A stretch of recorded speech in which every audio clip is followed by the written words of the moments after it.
진료실이나 주변에서 이런 분들을 쉽게 만납니다. 약은 꾸준히 복용하고 있는데 혈당은 여전히 조절되지 않고 체중은 다시 증가하고 피로와 무기력은 계속 반복됩니다. 검사 수치는 관리되고 있지만 환자의 삶은 나아지지 않는 상황입니다.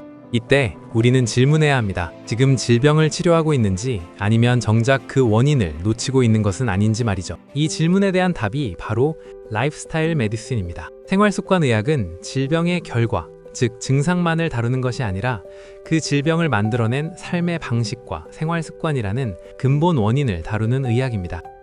그렇다면 이 의학을 구현하려면 무엇이 필요할까요?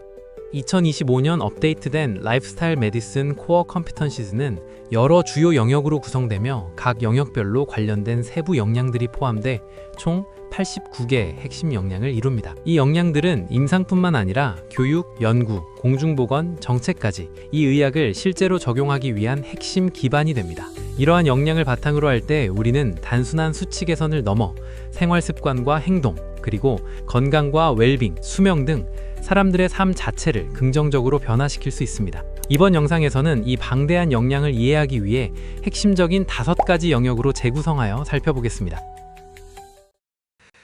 먼저 리더십 영역에서 의료진은 스스로 건강한 삶을 실천하며 환자의 변화를 이끄는 역할을 하게 되며 자기 돌봄, 롤모델링과 같은 핵심 기술을 활용할 수 있습니다. 둘째, 의과학 지식 영역에서 의료진은 생활습관 의학적 근거를 바탕으로 치료를 설계하는 역할을 하게 되며 생활습관 의학의 6대 기둥에 대한 이해와 최신 임상 데이터 해석과 같은 핵심 기술을 활용할 수 있습니다. 셋째, 임상평가 영역에서 의료진은 환자의 생활습관과 환경을 포함한 환자의 건강 상태를 통합적으로 분석하는 역할을 하게 되며 사회적 건강 결정 요인 분석과 같은 핵심 기술을 활용할 수 있습니다. 넷째, 중재 및 관리 영역에서는 환자와 협력하여 변화 행동을 설계하고 실행을 이끄는 역할을 하게 되며 동기부여 면담과 헬스 코칭과 같은 핵심 기술을 활용할 수 있습니다. 마지막으로 시스템 및 공동체 영역에서는 환자의 변화를 지속 가능하게 만들기 위해 환경과 자원을 연결하는 역할을 하게 되며 다학제 협업과 지역사회 자원 연계와 같은 핵심 기술을 활용할 수 있습니다. 이제 각 핵심 영역을 하나씩 구체적으로 살펴보겠습니다. 라이프스타일 메디슨에서 의료인은 단순한 치료자가 아닙니다. 자신의 삶을 통해 건강한 생활을 실천하는 롤모델이며 환자의 생활 습관과 행동 변화에 영향을 주고 나아가 사회와 환경, 정책을 변화시키는 변화의 중심 역할을 합니다. 실제로 건강한 생활 습관을 실천하는 의사는 환자에게 더 자주 생활 습관 상담을 제공하고 그에 따라 환자의 행동 변화도 더 잘 일어납니다. 따라서 의료진은 먼저 자신의 삶을 건강하게 가꾸며 롤모델 역할을 하는 리더십을 가지고 나아가야 합니다. 의료진에겐 생활습관 의학의 6대 기둥이 인체에 어떤 생물학적 변화를 일으키고 그 결과 질병의 예방, 치료, 그리고 역전에 어떻게 기여하는지를 이해하는 최신 의과학적 지식을 갖춰야 합니다. 잘못된 삶의 방식은 우리의 생물학적 체계를 부정적으로 바꾸고 그 변화는 결국 질병이나 기능 저하 같은 부정적 결과로 이어지기도 합니다. 그러므로 우리는 삶을 바꿈으로써 건강을 회복하고 질병을 예방하며 더 나은 삶으로 나아갈 수 있습니다. 예를 들어 볼까요? 건강한 식생활은 심혈관 질환 위험을 낮추고 신체 활동은 사망률을 감소시키며 수면은 대사와 면역에 영향을 줍니다.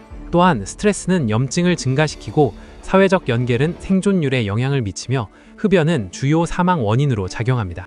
최근에는 마이크로바이옴과 지구 건강까지 포함되며 생활습관 의학이 다루는 범위가 더욱 확장되고 있습니다. 라이프스타일 메디슨은 단순한 신체 진찰을 넘어섭니다. 기존의 신체 진찰에 더해 식생활, 신체 활동, 수면, 스트레스 관리와 사고방식, 또한 사회적 관계와 중독 물질 사용 같은 생활 습관과 행동 패턴을 함께 평가합니다. 또한 건강에 큰 영향을 미치는 사회적 결정 요인과 환자의 환경까지 통합적으로 살펴봅니다. 예를 들어 당뇨병 환자를 평가할 때 단순히 혈당 수치만 보는 것이 아니라 식사 패턴, 활동량, 수면, 스트레스, 그리고 사회적 관계와 환경까지 함께 분석할 때 비로소 맞춤형 치료가 가능해집니다.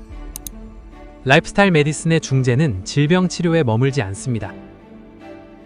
단순히 증상을 줄이는 것이 아니라 건강, 웰빙, 삶의 질을 전반적으로 향상시키는 전인적인 생활 변화로 이끄는 것을 목적으로 합니다. 이러한 역량을 전인적 웰니스 중재라고 하는데요. 실제 사례를 보면 자연식물식 식단은 염증 완화를 넘어 삶의 질과 행복감을 높이고 신체 활동은 우울과 불안을 개선하며 사회적 연결은 정신건강 회복에 중요한 역할을 합니다. 전인적 웰니스 중재를 통해 의료진은 단순히 병을 치료하는 것이 아니라 삶을 더 건강하고 충만하게 만드는 것이죠.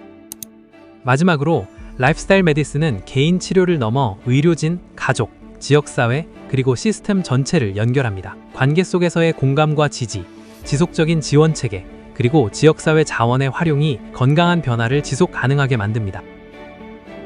라이프스타일 메디슨의 5가지 핵심 역량 영역은 질병을 치료하는 것을 넘어 환자의 삶 전체를 이해하고 긍정적으로 변화시키기 위한 의료진의 핵심 임상 도구입니다. 건강 회복을 넘어 웰빙, 삶의 질, 건강 수명, 그리고 우리가 살아가는 지구와 생태계의 건강까지 함께 다루는 의학. 이것이 바로 생활습관 의학이 추구하는 진정한 가치입니다.